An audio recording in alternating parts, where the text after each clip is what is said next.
All right. Today we'll be taking a look at how to use Ingress. Um, I'll start by demonstrating how this works. So, previously I already set up my, configuration, my deployments, and then service. So I'll quickly demonstrate how that works. So, with my service, I'm able to, access my application. Um, Perfect. This works pretty well. And if you take a look at my service, I'm accessing this using this is configured to use a node port.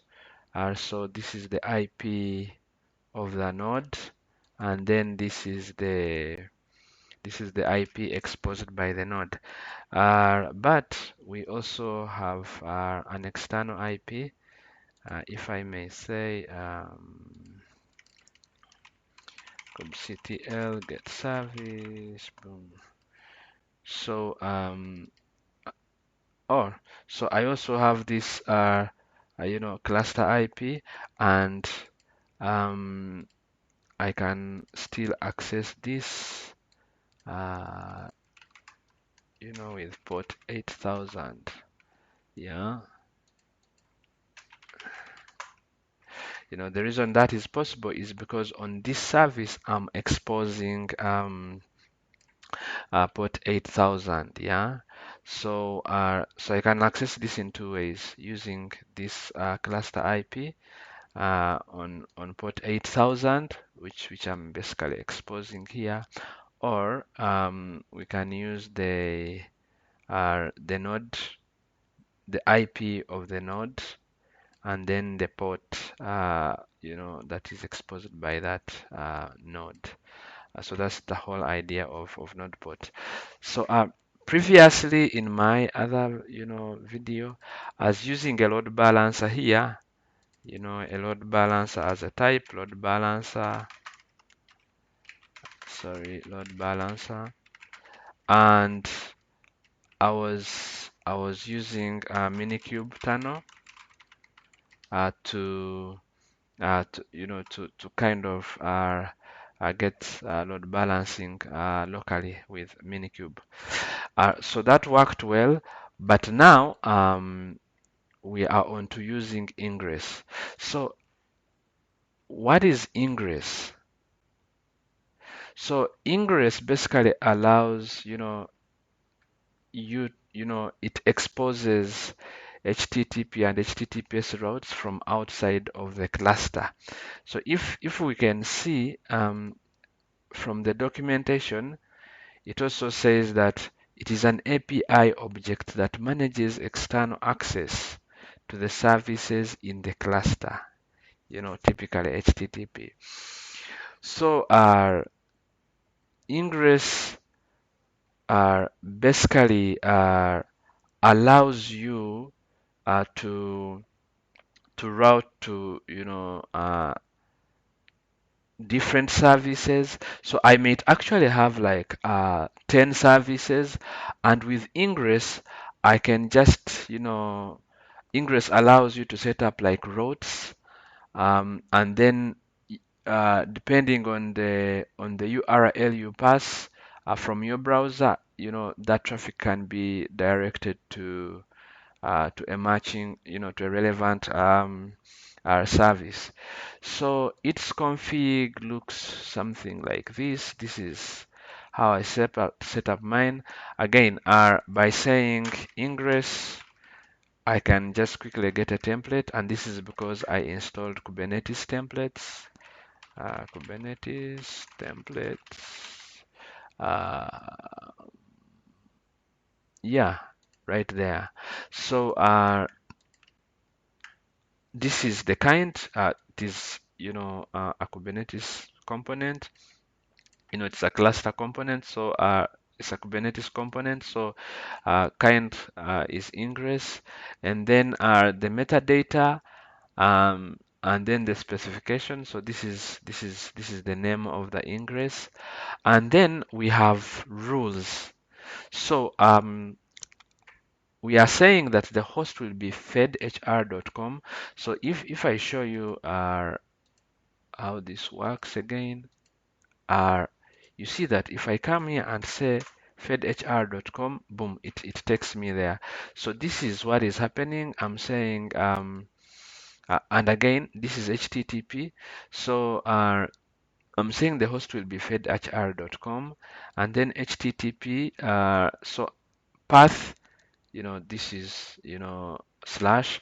So this is like the home basically. It's so when I access this on this path, this is what will happen.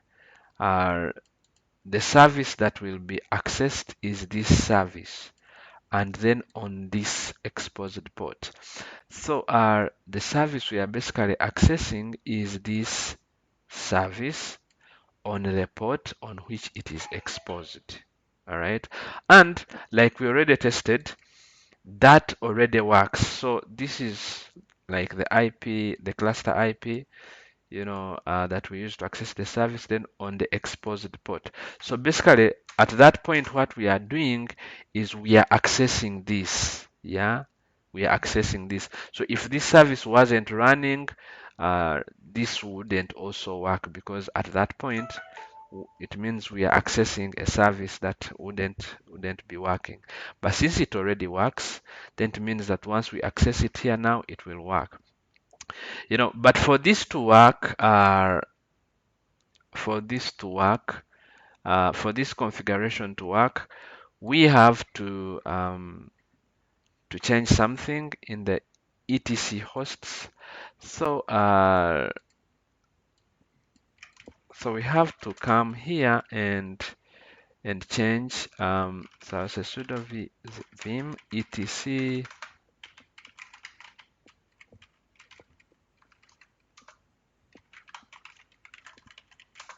So I have to come here and map uh,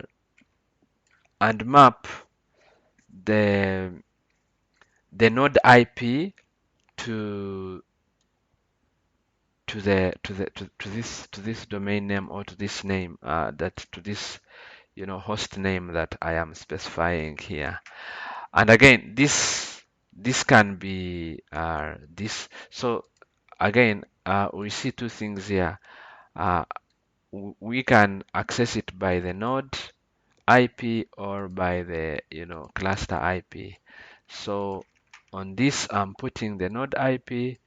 But I bet that if I also put this IP, it should still work. Let me actually try that.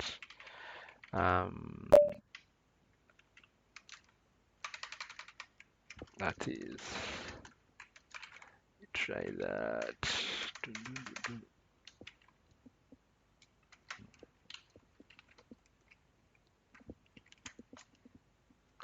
Okay, that's been written.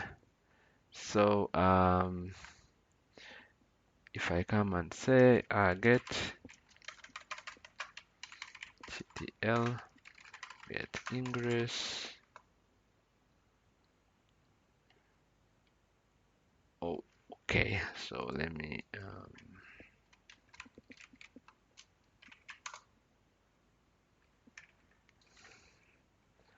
all right, it is still referencing this, but all right, if I come here, let's see what happens.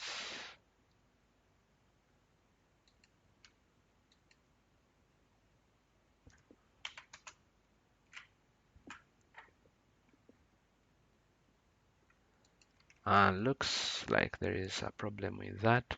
So let me change it back to what it was. Oh, sorry. Need to edit this to 168.49.2.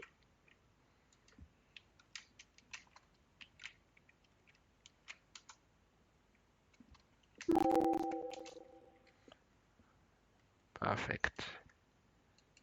All right. So now this works pretty well.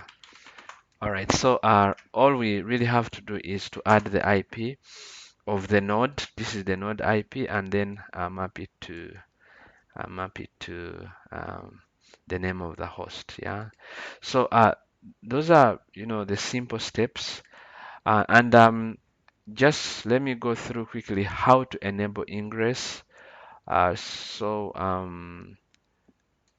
we have to do is just type I already did this, but all we do is that enable ingress.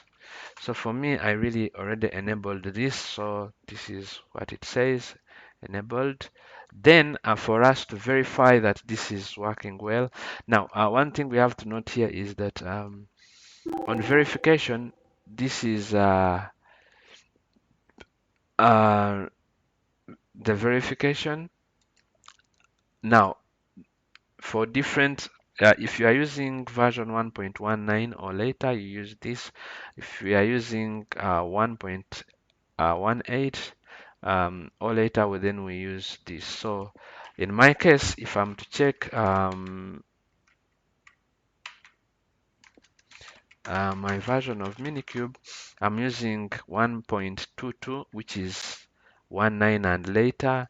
So I will use kubectl get pods. I do this after activating ingress. Perfect, looks good. Yeah, and yeah, once that happens, once all that is good, I do my configuration. Then I come and I apply it. kubectl apply ingress. So my file is called fedhr ingress. So I apply that. It did this because I already, applied it. And then after that, I I work on changing my etc like that, and then boom, it should be good. Yeah. So that's mainly it. This is I linked the documentation for us to see how to be able to configure this. All the steps are there, so should be pretty straightforward. All right, thank you.